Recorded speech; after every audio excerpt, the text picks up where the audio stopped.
Hi everyone, my name is Lili Davoudian and I'm joined today by TJ Banasik, my colleague on the Microsoft Sentinel product team. And today we're going to talk about the maturity model for event log management M2131 solution that we've recently released.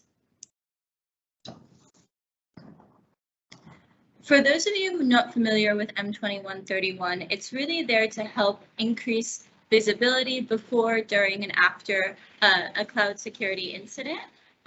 This is something that's relevant not only to customers who are operating in the US federal government space, but customers across segments and across industries who are trying to use the logging data to better understand and have visibility and respond to incidents. It's something that's very beneficial for incident response teams to make sure that they have sufficient logging in place to get that visibility and that insight when there is a cloud security incident. So as you can see from the table on the top right, there are 4 different logging tiers that really delineate the logging requirements around maturity and storage to help organizations and federal agencies better understand logging requirements. This is a kind of established directive for agencies in some of our US government spaces, but again, really relevant to any customer who's trying to better understand and respond to cloud security incidents. There's a very aggressive timeline around M2131 and agencies today are required to be aligned to EL0, which basically calls for requirements around the highest criticality logs being met or partially met.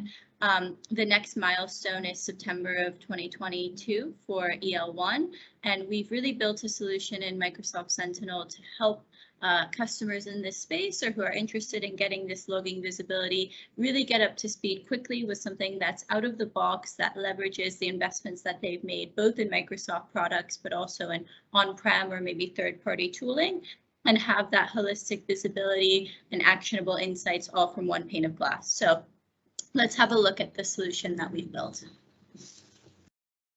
So there are 3 main phases to the solution content. We have the workbook, which is really a visualization in Microsoft Sentinel that's based off telemetry that we're collecting from over 50 different Microsoft products. We also have the ability through tools like Lighthouse and Azure Arc to collect data across tenants and data that's on-prem or in third-party clouds. So the workbook is really a starting point where we bring together all of this telemetry and all of this data and help you understand your baseline and where you need to maybe improve or mature some of your logging.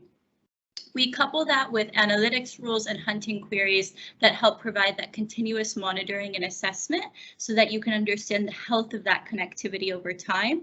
For example, you can understand if your agent heartbeat is stable and if the logs are continuously flowing into Sentinel to make sure that over time you're maintaining a consistent security posture and getting all of that logging into Sentinel correctly. The hunting queries provide a more proactive way to do this and helps you understand what log sources you do and do not have. And then finally, once you have that visibility and you have that monitoring, we provide playbooks that help with response and remediation. There are a few different types of playbooks that we've built into this solution. Some are more notification based, whereby we'll let you know if you slip beyond a certain metric, maybe for having logs enabled or of log health. And then we have some that are more proactive that allow for consistent response or maybe integration with ADO, again, so that we take the workbook and we take the insights from all of this data one step further by giving you actionable insights and that really help your SOC teams do more with fewer resources and be able to spend their time on what's important, since we're trying to automate some of the more routine work.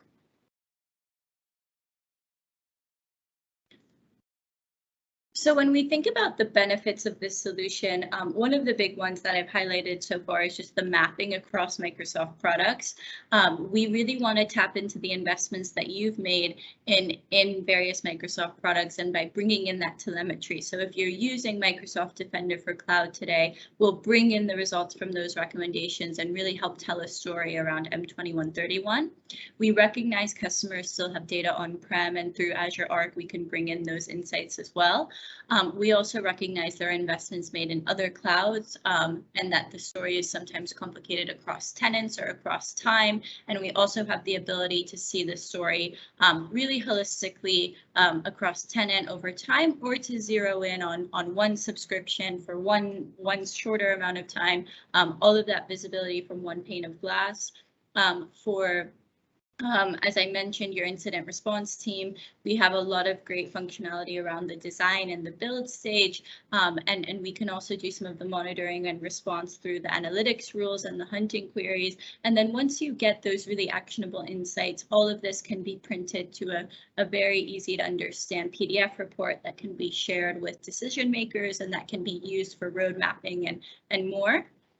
When we think about the visualizations in the workbook, there are over 250, and they're all based on KQL queries that we've written.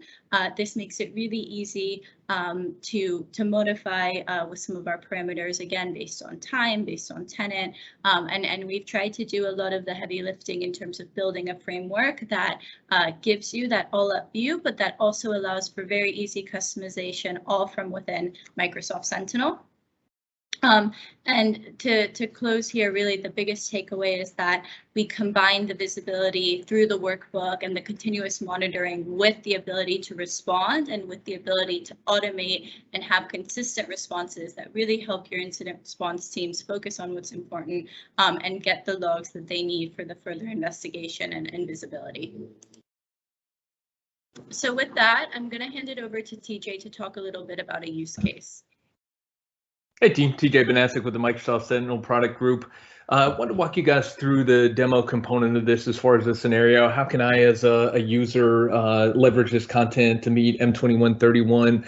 Lili did a really good job of explaining that this is based in a U.S. government framework tied to the Cyber Executive Order for granular framework in meeting event log management and maturity. That doesn't necessarily mean that it's only applicable to U.S. Gov. This is really a universal type of a content package, a differentiator in providing a very granular framework for any user of Sentinel to mature their event logging management portfolio, as well as monitor, design, build, and remediate any issues that come up. The scenario that we're going to talk through is antivirus and behavior-based malware protection, so endpoint detection and response based use case. The way that we use this content is starting with the workbook. Workbook is a dashboard or a visualization that we can use to walk our way through this journey.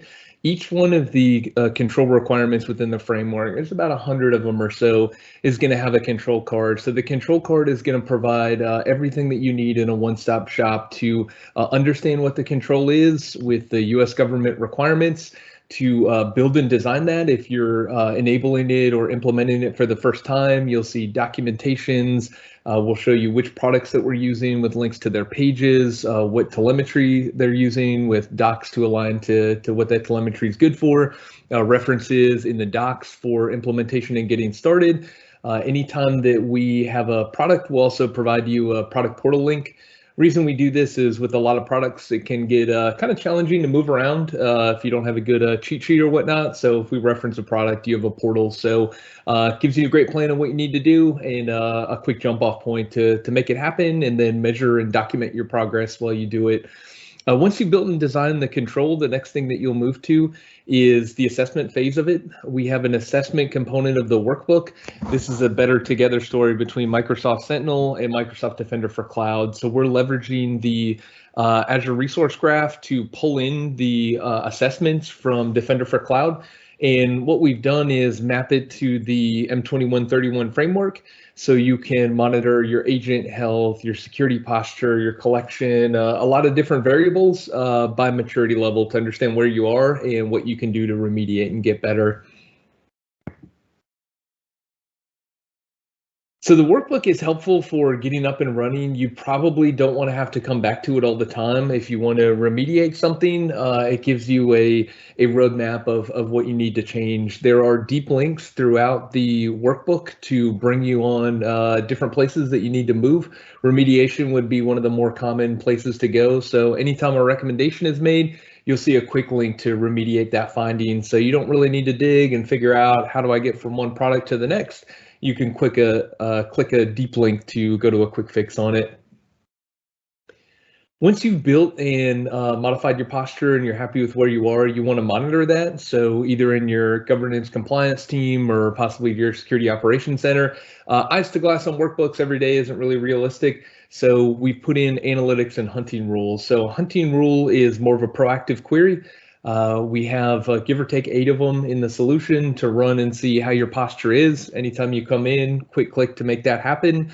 There are also about a dozen or so alerting rules. So these are mainly based in agent health, collection, blind spots, things like that. So you can keep up to date at all times and know if you do have blind spots or holes in your posture. Be aware of it now instead of the scenario to where you find out that you have a breach or an incident, your log sources were not healthy, and you now have a blind spot of a week, and you have to go back and figure out what's available or accept the fact that you had a blind spot. So the idea there is to proactively mitigate that and give you that visibility. Lastly, we have the automation components. So if you do see an issue, you want a notification to come down. So triggering of any of these alerts will notify your governance and compliance team or whoever you put on that line. It will send an email, it will drop a Teams chat, and provide all the 5 Ws of what it's seen in the alerting, deep links to go and click that and remediate. The idea is, regardless of where you are, you'll be able to be aware and get those insights for decision making. We also added a few to help out with action-based decision making. So creating a JIRA ticket, creating an ADO item. You know, when these alerts trigger, you can tag those automations to it. So not just saying that you have an issue, but also the process to ticket and document within your change management system to remediate that if you do become alerted or aware of an issue that you need to resolve. Next, we'll move into the demo component of the presentation. So what I'm going to do is walk you guys through the scenario that I just showed you with the EDR control. This is the M2131 Maturity Model for Event Log Management workbook, the first component of our solution. One thing that I wanted to highlight up here is the parameters. So parameters allow you to build a custom report. If I'm new to the content, I can select this to view all the different steps that I need to do, prerequisites to get up and running, make sure this workbook functions the way I need to. I can't stress enough, click this panel, run through the steps. You'll be a lot happier with the experience knowing that everything is operating as expected. Next, we have the subscription and workspace dropdowns. We also have coming features for management group dropdowns, but the key is this enables you to do this at scale. We've had customers using these types of content packages at scale. Dozens and even hundreds of different workspaces can scale and monitor with this content. So things that you have within your tenant, if you're using Lighthouse, it'll automatically populate in there. Any subscription or workspace that you have reader rights on, security reader rights, you'll be able to put in here. So really helpful in doing this at scale. You also have a time range. Anytime I change this time range to simple dropdown or a custom report, each of the 250 or so panels will respond to that. So I don't have to worry about doing that manual type of working query. If I want to throw this up on maybe a SOC wall or give a live report in a demo, I can put auto refresh on. What that does is reruns the queries at interval, say every 5 minutes or so, to ensure that my data is as fresh as possible. And the more common use case is print this entire thing. So if I need to go to my internal or external regulators and show that I'm compliant with a maturity level in this framework, I'm able to print the entire report as, give or take a 100-pager PDF slick sheet to provide as an artifact or document to show that I'm in compliance with the requirements. The first thing that I'm going to do is show you the build component. So I'm going to go to the selectors down here and select a basic event logging EL1. When I get into this control family, I get an overview of what it is. I can click on the documentation to take us right into M2131 to understand the specific requirements and understand what I'm looking to do here. For the demo scenario, we selected EDR. So you notice that within the control family, I do that selector, and I now have a control card that aligns to EDR. And I've got quite a few in here that I can work with. We're just going to use the EDR for today's scenario. So when I first come in, I get a link to the EDR requirements. You can see this is bringing forward the framework requirements. What do I need to do? Where do I need to log it? What's the criticality? It's in the EL1 control family. How often do I need to retain it? Just a quick reference to understand what I need to do. Now I've got the recommended logs that we can use to demonstrate compliance with the control, as well as the product, which is Microsoft Defender for Endpoint. And I can dig into anything. The comment pattern here is everything is clickable. The reason we do that is in a SIM, we don't want you to have to go into text-heavy components. Also, those docs pages and product pages are updated very frequently, so we want you to have a path to see the most relevant information. Next, we have the references. So if I need to implement this control, I see how I can connect data from that source, how I can get up and running with it. If I want to go into Microsoft Defender for Endpoint, I can hit the 365 Defender for Endpoint portal and go and have a look at that control in practice. But then you can see all of the different telemetry components that come from that asset. And all the different elements that come out of that. So if I look at this right now, it gives me at least a starting point to say that I do have endpoint detection response. I'm using all of these different recommended telemetry points.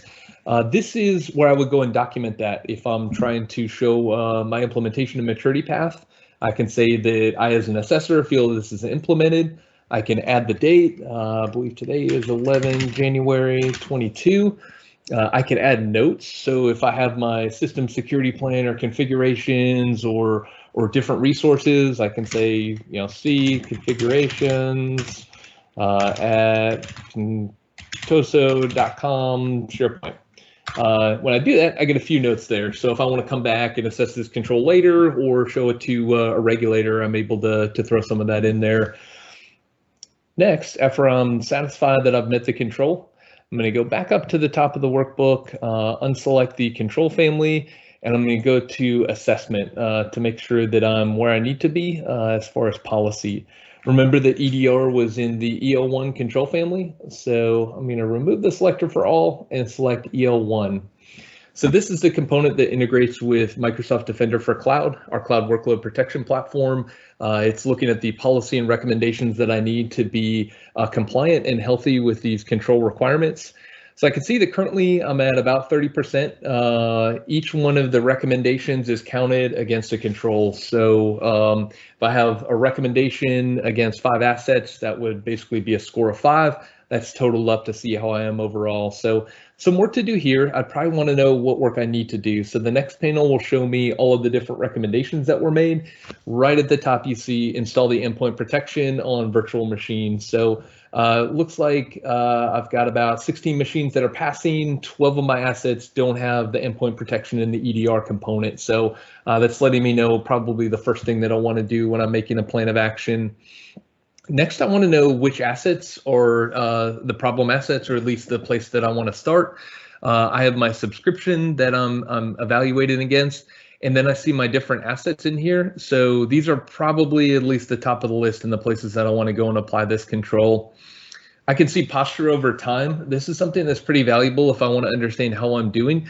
You can see that my baseline in this control is give or take about 3 to 5 recommendations per day.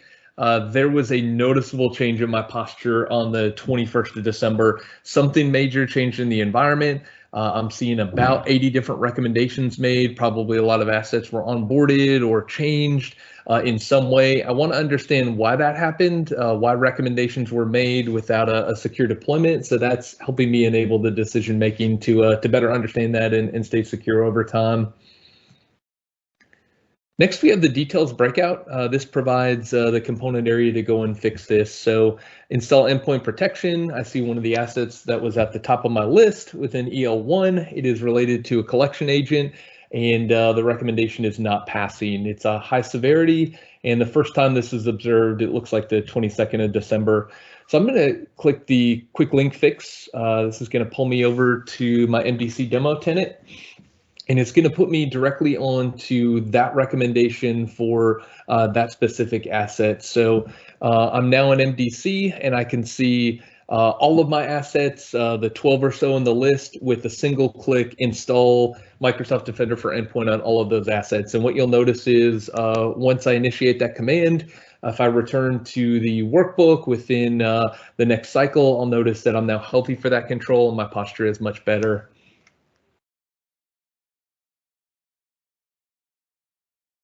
So that is the policy assessment component. Now I want to move into the log management section. So this is a lot more so health of logging an asset. Just because I put an EDR or any type of collection agent in the environment does not mean that it will remain healthy at all times. I really need to monitor that. So some of the customer feedback that we had in approaching this effort was cost management. M2131 has a lot of different log sources that need to be logged, a lot of components, and it sounds very expensive. So the first thing that we did was develop and really flesh out some of the Sentinel offerings in cost calculation to help out with that. So if I want to understand pricing, we do it via security insights in Sentinel and also retention in log analytics. But I can click on the pricing page, understand which pricing tier that I'm in. Most of it is based on a cost per gigabyte. So from a large enterprise, 500 gigs per day reservation should be about 70 cents per gig. And what that provides is the ability to drop that in based on whatever my costing method is for security insights and also retention. I then have a table by table assessment of exactly what each one of these costs. Right now, my time threshold is monthly, but if I'm in there for quarterly or yearly, I can change the time threshold to see what that is. This helps me assess areas that I can be more effective as far as cost, how I can manage this better. If I have a heavy log source, maybe it provides the opportunity to tune that out, or I feel that, you know, that's a requirement that I have and it needs to be like that for a reason. This is going to show me a recommended data table that we have. I'm just going to drop this down into EL1 to help us out with this. So what it'll do is refresh this table and show me all of the recommended log sources and telemetry to meet EL1. So device process events on the endpoint is here. If it's a recommended data table and existing, that means that I have it in my environment.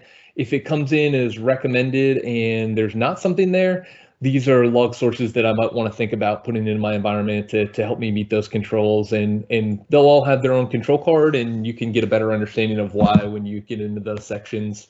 I have a calculation of the size of that table over a 30-day period. I understand if it's billable or not, and then exactly how much that I'm paying for that within my retention rates. So that's going to be very helpful. You also notice on the far right, log retention, the majority of the log retention within M2131 is recommending 1 year of hot path with an additional 18 months of cold storage. So if I'm not seeing retention in hot path of 365 days, I'll see a little warning on there. All of these panels will have alerts and hunting queries behind them to help you monitor this even when you're not in the workbook itself. Over here, I see an EPS calculation. That's events per second. It's how noisy a log source is. So we'll look at the current EPS as well as the minimum and maximum. So I can use this as a quick health check to understand if it's producing too much or too little loggings by quantity and threshold. So VM connection, current EPS is 5. Lowest is generally 0, highest is 3. It's a little bit higher than normal. I might want to go in there and figure out why. Lastly, we have a few health-based panels. So this is interesting for not only a data table, but also for a heartbeat. So if I'm in the EDR scenario and I'm using these endpoint-based telemetries to remain compliant, that doesn't mean they're going to stay healthy. All of these have reported in within about the last 30 or 40 minutes. That's great. These are healthy data tables. They're coming in within my requirements. If I come down and look at one of these that I've attested to for control and I haven't seen anything in a day, a week, a month, that's a problem. That's probably an issue with health. There will be corresponding alerts behind these that I can configure to let me know if there's an issue. Over here on the right, similar to this, but instead of data table, I'm looking at the health of an asset.